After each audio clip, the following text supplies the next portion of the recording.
பாட தெரியலனாலும் ஆண்டவரை மகிமைப்படுத்தணும் என்று அவங்க நினைச்சார்கள் இல்லையா? அதுதான் பெரிய ஆசீர்வாதம்.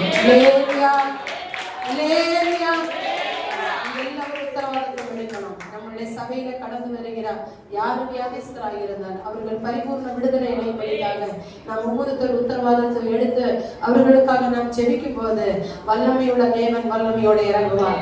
இதே சபையில வைத்து அவர்களுக்கு அற்புதம் நடக்கும். இதே இடத்துல அவர் சொல்லுவார்கள். இதே இடத்துல அதிசயம் நடக்கும். நீங்கள் விசுவாசித்தால் இந்த தேவனுடைய மகிமையை காண முடியும். நான் ஒன்றே ஒன்று சொல்கிறேன், அவர்களுடைய விசுவாசத்தை நான் பார்த்தேன். ஆண்டவர் அவருக்கு கொடுத்திருக்கிறதான அந்த விசுவாசம். அல்லேலூயா. பாட தெரியலனாலும் அவர்களுக்கு தெரிஞ்ச ஒரே ஒரு பாட்டு, விண்ணப்பத்தை கேட்பவரே என் கண்ணீரை காண்கிறவரே. அல்லேலூயா. அவருடைய விண்ணப்பத்தை ஆண்டவர் கேட்டிருக்கிறார். அவருடைய கண்ணீரை அவர் கண்டிருக்கிறார். அவர்கள் சொஸ்தமடைய போகிறார்கள். இனி காலதாமதம் கிடையாது.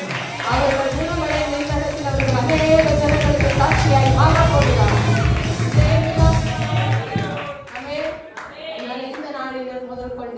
யார் யாரெல்லாம் சபையில கடந்து வருகிறார்களோ அவர்களுக்காக உத்தரவாதத்தை விடுங்க.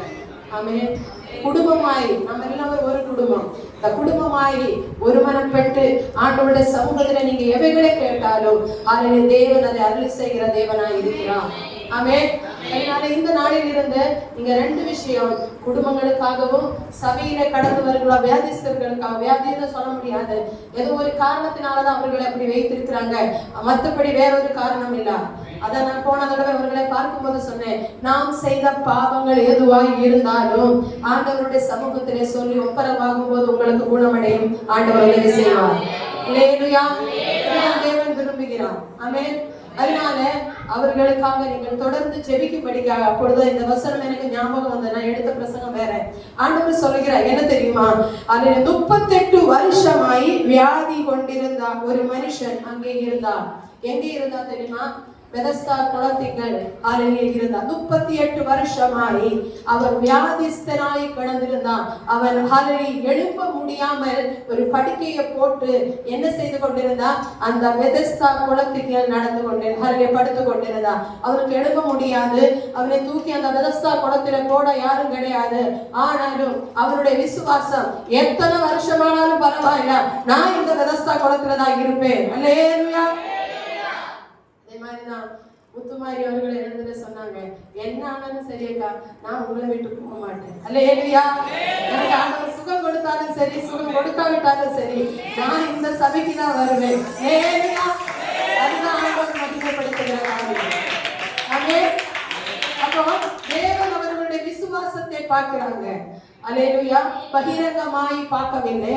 மனுஷனும் முகத்தை பார்க்கும் போது தேவன் அவர்களுடைய உள்ளத்தை பார்த்து அவர்களை அறிந்திருக்கிற தேவன் அவராயிருக்கிறார். அதனால கூடிய சீக்கிரத்தில் அவர்கள் விடுதலை அடைவார்.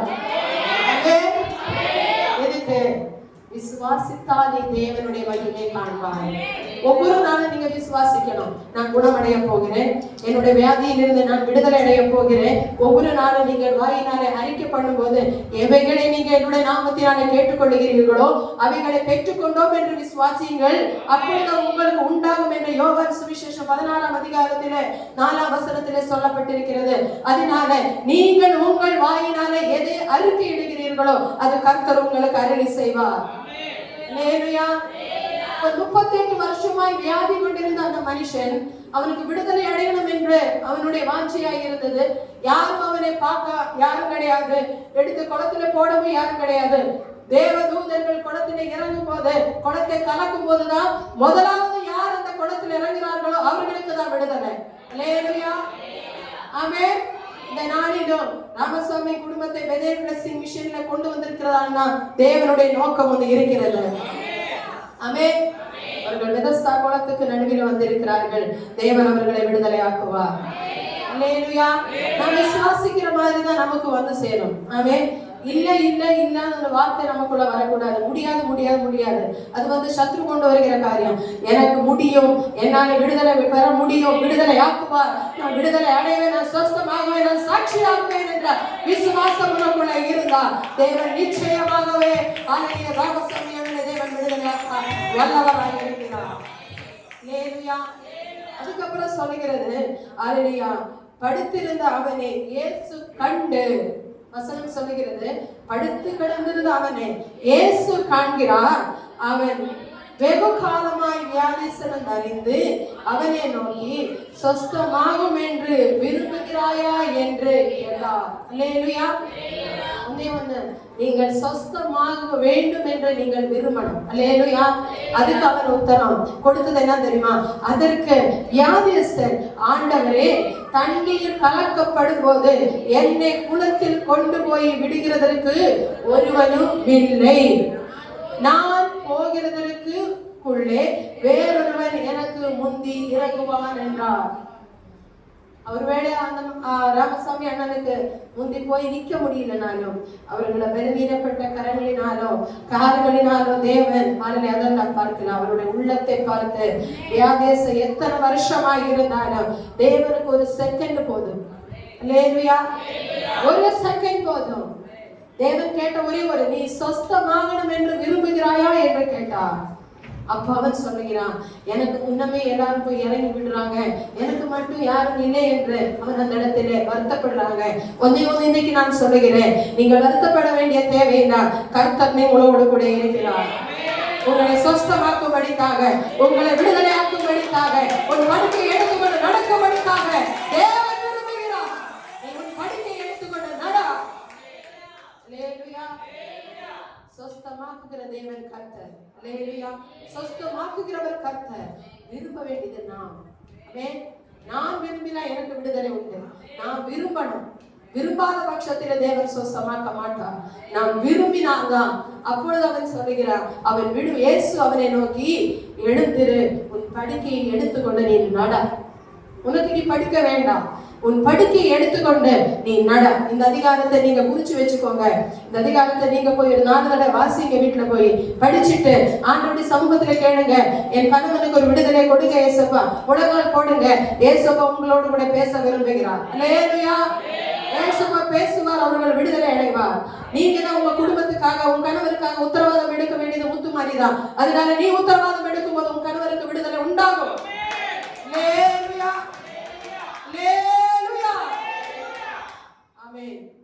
இப்போ காணப்படுகிற நிந்தைகள், அவமானங்கள், பரிகாசங்கள், வார்த்தைகள், நிந்திக்கப்பட்டவர்களுக்கு முன்னாடி தேவன் உங்களை சாட்சியாய் நிறுத்த போகிறார். ஆமென். தேவன் நிறுத்துவார். நான் விசுவாசிக்கிறேன். அல்லேலூயா. பரிகாசம், இயேசுவானவர் இந்த உலகத்திலே ஊழியம் செய்கிற நாட்களிலே இயேசுவானவருக்கு ஒத்துழைச்சவங்க யாரும் கிடையாது. 12 சீஷர்கள் தவிர வேற எல்லாரும் அவர்களுடைய குறைவுகளை கண்டுபிடிக்கலாம் பின்னாடி அலைஞ்சாங்க. ஒரு கூட்டம் உங்களை குறைவுகளை கண்டுபிடிக்க அலைவாங்க. எதுக்கு தெரியுமா? நீங்க வேத கோயிலுக்கு போனீங்க, என்னத்தை கண்டீங்க என்று கேட்பார்கள். கேட்டவர்களும் உண்டு. அவருக்கு முன்னாக உங்களை தேவன் சாட்சியாக்கி அந்த கிராமத்திலே தேவன் நிறுத்த போகிறார். அல்லேலூயா. தேவன் விரும்புகிற காரியம். மனுஷன் விரும்புறவண்ணம் கிடையாது, கர்த்தர் விரும்புறவண்ணம் தான் நடக்கும். ஆமென். உங்களுடைய விசுவாசத்தை பரிசோதிக்கும்படிக்காக நீங்கள் ஒருவேளை சுகம் கிடைச்ச உடனே, இந்த முந்தா நாள் ஒரு சாட்சி கேள்விப்பட்டேன். அல்லேலூயா. ஒரு ஆளு ஒரு கோவிலுக்கு போய் எத்தனையோ வருஷங்களாய் முடியாம என்ன செய்து கொண்டிருந்தா, பயத்தின் ஆவி அவர்களை பிடித்து கொண்டிருந்தது. அப்பொழுது ஒரு ஊழியக்காரன் போய் அவர்களை அவர்களுக்காக ஜெபித்தார்கள். எத்தனையோ வருஷம், 8 வருஷ காலம் அவர்கள் அந்த பயத்தினால அவர்கள் வியாதிக்கப்பட்டு அவர்கள் வீடுல என்ன செய்ய முடங்கி கிடந்தார்கள். ஆனா இவர்கள் போய் ஜெபிக்கும் போது அவர்களுக்கு விடுதலை உண்டானது. 2 வாரம் சபைக்குள்ள வந்தாங்க. 3வது வாரம் போயிட்டாங்க. எங்க தெரியுமா? மாரியம்மன் கோவிலுக்கு. அல்லேலூயா. இதனால உங்களுடைய விசுவாசத்தை பரிசோதிக்கும்படிக்காக தேவன் தாமதிக்கலாம். அதனால நீங்க ஒண்ணு செய்யுங்க.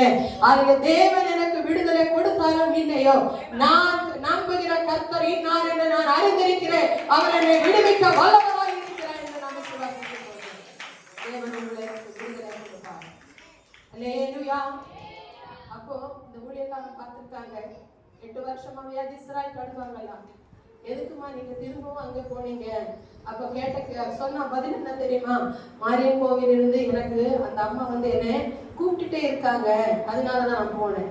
விடுதலை கொடுத்தது யாரு? ஏசு சாமி. வேண்டியது யாரு? மாரியம்மா. இப்படி இருக்க கூடாது. விசுவாசிக்கிற தேவன் நாம் காலடி எடுத்து வைத்தாச்சு, இதிலிருந்து நீங்க பின்மாறக்கூடாது. அல்லேலூயா.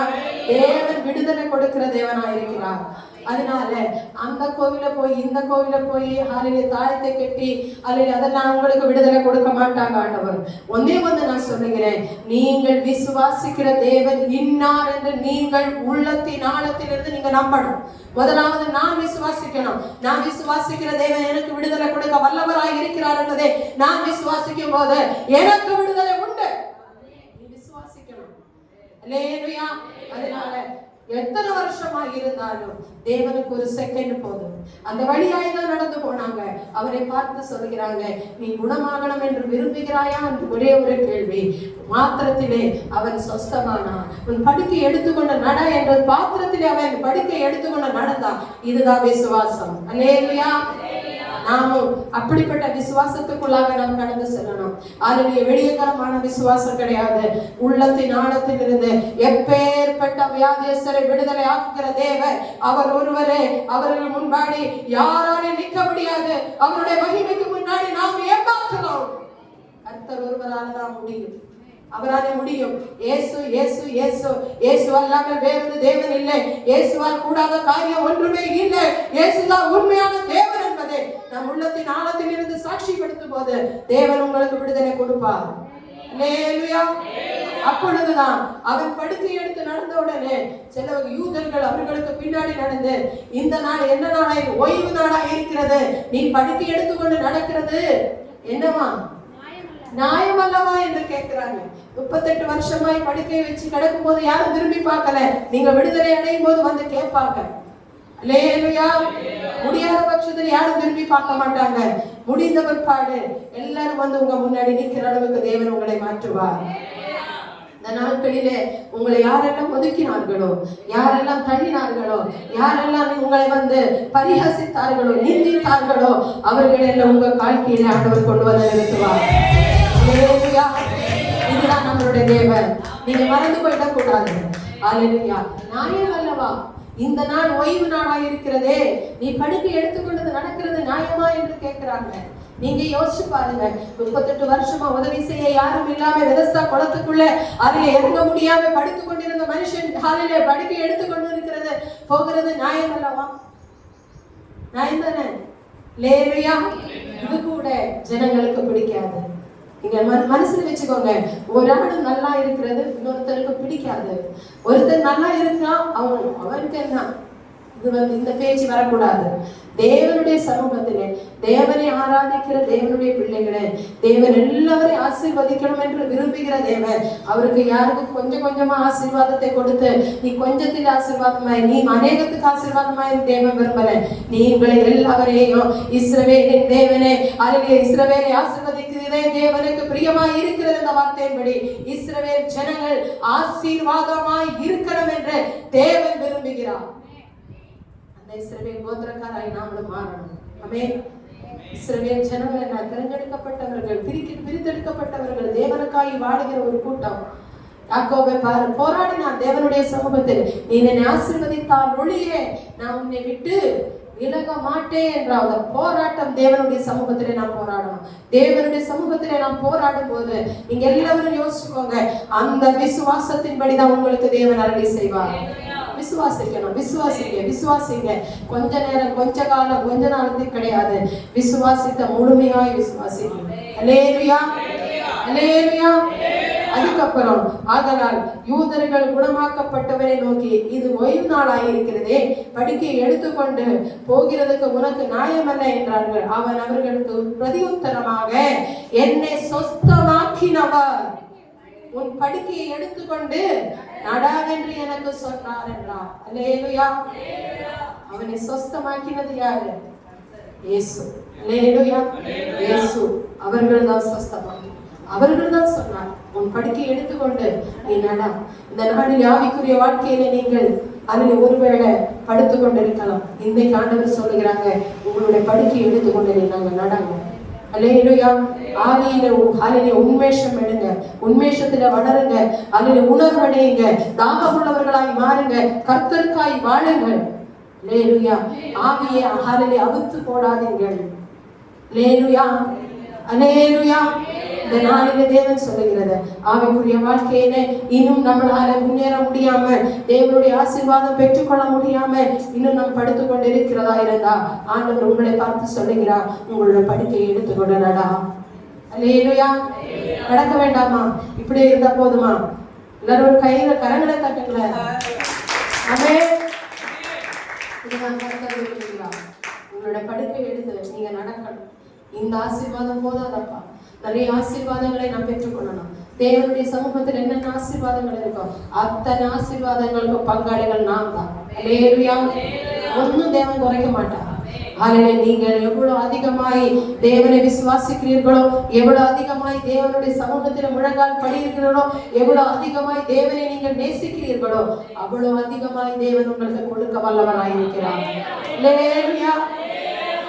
அதனால இந்த நாளிலிருந்து தேவனுடைய சமூகத்தில் ஹல்லேலூயா, தேவன் அவர்களை பார்த்து என்னை சுஸ்தமாக்கினவர் என் படுக்கையை எடுத்துக்கொண்டு நடா என்று சொன்னார். இந்த நாளிலே தேவன் உங்களிடத்திலே சொல்ல விரும்புகிறது, உங்களோட படுக்கையை எடுத்துக்கொண்டு மதி போதும், இனி நீங்க படுக்காதீங்க. ஹல்லேலூயா. நீங்க எழும்புங்க, தேசத்துக்காக எழும்பி ஹல்லேலூயா ஜெபியுங்கள். ஹல்லேலூயா. உற்றார்களுக்காக ஜெபியுங்கள், கூடப்பிறப்புகளுக்காக ஜெபியுங்கள், சகோதரர்களுக்காக ஜெபியுங்கள், கெட்டு போகிற ஆத்துமாக்களுக்காக திறப்பின் வாசல்ல நில்லுங்கள். கர்த்தர் உங்களுடைய ஜெபத்தை அவர்களுக்காக, யோபனுடைய வாழ்க்கையில் அவர்களுடைய ஹல்லேலூயா யாருக்காக ஜெபித்தார்கள்? யாருக்காக? சிநேகிதனுக்காக ஜெபித்தார். அப்பொழுது அவருடைய சிறையிருப்பை மாற்றின தேவன். நீங்கள் மற்றவர்களுக்காக ஜெபிக்கும் போது உங்களுடைய சிறையிருப்பு எதுவாக இருந்தாலும் தேவன் மாற்ற வல்லவராயிருக்கிறார். நீங்கள் ஜெபிக்கணும், ஜெபிக்கிறவர்களாய் மாறணும். பிளஸிங் விஷயத்துல வருகிற அத்தனை பேரும் ஜபா வீராங்கனையாய் மாறணும். அல்லேலூயா. நான் அது விரும்புகிறேன், நீங்க அப்படி மாறுவீங்க என்று நான் விரும்புகிறேன். தேவன் ஹல்லேலூயா இன்னும் அதிகமாய் ஜெபத்திலே ஒவ்வொருத்தருக்கு ஒருவர் தாங்கும்படிக்காக இந்த வருஷம் 26ஆம் வருஷத்திலே தேவன் உங்களுக்கு உதவி செய்யும்படிக்காக ஹல்லேலூயா ஆண்டவரிடத்திலே நான் வேண்டிக் கொள்கிறேன். அல்லேலூயா. தொடர்ந்து உங்களுடைய ஜெபத்தை நீங்கள் விடாதீர்கள். அந்த சங்கரி பிரேயரை கண்டினியூ பண்ணுங்க, யாரும் நிப்பாட்டாதீங்க. அந்த ஜெபத்திலே ஒரு விடுதலை உங்க குடும்பங்களுக்கு உண்டு. அல்லேலூயா. உங்களுடைய குடும்பங்களுக்கு உண்டாகும், உங்களுடைய ஹல்லேலூயா தேசத்துக்கு, உங்களுடைய கிராமங்களுக்கு உண்டாகும். நீங்கள் தொடர்ந்து ஜெபியுங்கள். எல்லா பொல்லாங்கனுடைய கிரியைகளையும் அந்தகாரத்தின் கிரியைகளையும் உடைக்க வல்லவராய் இருக்கிற தேவன் நம்ம கீழே இருக்கிறார். உலகத்தில் இருக்கிறவர்களை பார்க்கிறோம், எங்கள் இருக்கிறவர் பெரியவர் என்பதை ஹல்லேலூயா மற்றவர்கள் கண்டுகொள்ளும்படிக்காக நீங்கள் இந்த நாளிலே ஜெபத்திலே முன்னேறும்படிக்காக ஜெபம் ஜெபம் ஜெபம். கிடைக்கிற நேரம் எல்லாம் ஜெபிங்க. இந்த மொபைல் போன் எல்லாம் ஒரு சைடுல தூக்கி போடுங்க. மொபைல் போன் உங்களை பரலோகத்துக்கு கொண்டு போகாது. 10 யூடியூப் வீடியோ எல்லாம் பார்க்காதீங்க. தேவனுடைய சமூகத்தில் உட்கார்ந்து முழங்கால் போட்டு உட்கார்ந்து ஜெபத்திலே ஹல்லேலூயா ஏறுங்க. உங்களுடைய கிராமம் அழிந்து போய் கொண்டிருக்கிறது, நாம் வசிக்கிற பகுதிகள் அழிகிறதே. ஹல்லேலூயா நம்மோடு கூட பிறந்தவர்கள் அழிந்து போய் கொண்டிருக்கிறார்களே, அவர்களை ஆண்டவர் சமூகத்திலே கொண்டு வரணுமே, அதுக்கு நான் என்ன உத்தரவாதத்தை எடுக்கணும் ஆண்டவரே என்று நீங்கள் கேட்கும் போது உங்களுடைய ஜெபத்துக்கு ஆண்டவர் பதில் கொடுக்க வல்லமையுள்ள தேவன் அவராய் இருக்கிறார். அல்லேலூயா. அதனால் முதல் கொண்டு உத்தரவாதத்தோடையவர்களாய் நாம் மாறணும். சபைக்கும் வீடுகளுக்கும் கிராமங்களுக்கும் நாம் உத்தரவாதத்தை எடுங்க. எத்தனை பேர் விரும்புகிறீங்க சபைக்காக உத்தரவாதம், கிராமங்களுக்காக உத்தரவாதத்தை எடுக்க? ஆனால் நம்முடைய தேசத்துக்காக வரும் நாட்களில் எலெக்ஷன் வரப்போகிறது, என்ன நடக்க போகிறது தெரியாது. எந்த ஆட்சி வந்தாலும் கர்த்தருக்கு சித்தமில்லாத எந்த ஆட்சியும் நமக்கு வரக்கூடாது என்று ஆண்டவருடைய சமூகத்தில் மன்றாடுங்கள். அல்லேலூயா. கிறிஸ்துமஸ் ஆராதனையில பெங்களூர்ல நடந்த ஒரு சம்பவம். கிறிஸ்துமஸ் ஆராதனை நடந்து கொண்டு இருக்கும் போது RSS பார்ட்டிக்காரர்கள் சபைக்குள்ளே போய் அந்த ஊழியக்காரனை என்ன செய்கிறார், மிரட்டி, ஹல்லேலூயா கிறிஸ்து எங்களுடைய இந்தியா தேசத்தில் உள்ளவர் கிடையாது, அவர்கள் வெளிநாட்டில் உள்ளவர்கள், ஹிந்து தேசத்திலே ஹிந்து ஜனங்களை தான் ஆராதிக்கணும், அதனால நீங்கள் என்ன செய்யணும், அது ஏதோ ஒரு வார்த்தை ஹிந்தியில சொல்லி ஜெய் மாதாக்கு ஏதோ ஒரு வார்த்தையை சொல்லி என்ன சொன்னாங்க, அவர்கள் வெள்ளி விழிக்கிறாங்க. சபைக்குள்ள ஸ்டேஜில் ஏறி ஒரு கிரிமினல் மாதிரி இருக்கு, அவனை பார்க்க மூஞ்சியை பார்த்தாலே தெரியும். இப்படிப்பட்ட மனுஷர்கள் என்ன செய்யறாங்க தெரியுமா, தேவனுடைய பிள்ளைகளுக்கு விரோதமாய் எழுப்பி கொண்டிருக்கிறார்கள். நீங்கள் ஒன்றும் தெரியாத மாதிரி உட்காரக்கூடாது. நாளைக்கு நமக்கு என்ன நடக்க போகிறது நமக்கு தெரியாது. இன்றைக்கு நீ செபித்தா விடுதலை நிச்சயம். அல்லேலூயா. அதனால இப்படிப்பட்ட ஜனங்கள் அல்லேலூயா என்ன துன்மார்க்கருடைய பேர் பூமியில் இராதபடிக்கு தேவன் அழித்து போடுவார்னு வசனம் இருக்கு. இப்படிப்பட்ட துன்மார்கள் அல்லது ஜனங்களை இல்ல அவர்களுடைய ரட்சிப்புக்காக சந்திப்புக்காக ஜெபிங்க, இல்ல இப்படிப்பட்ட ஜனங்களுடைய அல்லது அழிவுக்காக ஜெபித்தாலும் பரவாயில்ல, அவர்கள் ஒன்னே ரட்சிக்கப்படணும், இல்ல அவர்களுடைய பேரை பூமியில் இராதபடிக்கு தேவன் செய்யும்படிக்காக நீங்கள் ஜெபிக்கணும். அல்லேலூயா. முதலாவது நீங்க தேவனுடைய சமூகத்தில் விட்டு கொடுங்க, தேவன் கிரியை செய்வார். அல்லேலூயா. நிறைய காரியங்கள் அல்லேலூயா. கிறிஸ்துமஸ் தாத்தாவுடைய அந்த வேஷத்தை தரித்து வருவாங்க இல்லையா, அந்த பொம்மை அந்த அந்த அங்கியெல்லாம் போட்டு அதே இந்துக்களை வித்து ரோட் சைட்ல வித்து கொண்டு இருக்கிற ஜனங்களை பார்த்து ஒருத்தர் கார்ல வந்து இறங்கிட்டு கேட்கிறான், you are a Hindu or Christian? அவங்க சொல்றாங்க வி ஆர் ஏ ஹிந்து. அப்ப இதெல்லாம் எடுத்து தூர போடுங்கன்னு சொல்லி அத்தனை பொட்டணத்தை கட்டி தூர போட்டுட்டு இவனுக்கு லாஸ், இவனுக்கு அரசியல் பைசா கொடுப்பாங்க, இந்த ஏழைகளுக்கு யார் கொடுப்பாங்க? இதெல்லாம் யாரும் யோசிக்க மாட்டாங்க. அவனுடைய கஞ்சிக்காக அவன் என்ன செய்கிறான்? வைத்து அவன் வைத்து அவன் நடக்கிறான். அது கூட இனி வருகிற நாட்களில நமக்கு இருக்குமோ தெரியாது. எச்சரிக்கையா இருந்துக்கோங்க. அல்லேலூயா. அவன் கிறிஸ்டியனா இல்லைன்னா ஹிந்துவா இருந்தானா முஸ்லிமா இருந்தானா எந்த ஜாதி மத பேதம் இல்லாம தேவன் மதத்தை மாற்றுகிற தேவன் அல்ல, மனத்தை மாற்றுகிற தேவன் தான் அவர். அல்லேலூயா. மதம் மாற்றும்படிக்காக தேவன் இந்த உலகத்துக்கு வரல, உங்களுடைய மனம் மாறணும் என்றுதான் தேவன் விரும்புகிறார். அல்லேலூயா. அதனால கிறிஸ்தவர்களுடைய நாட்கள், கிறிஸ்தவர்களுக்கு விரோதமாய் அநேக ஜனங்கள் இந்த நாட்களிலே எழுப்பிக் கொண்டிருக்கிறார்கள். இப்படிப்பட்ட ஜனங்களுக்காக தேவன் சந்திக்கும்படிக்காக நீங்கள் ஜெபிக்க ஆரம்பிங்க. தேவன் உங்களுடைய ஜெபத்தை கேட்பார்.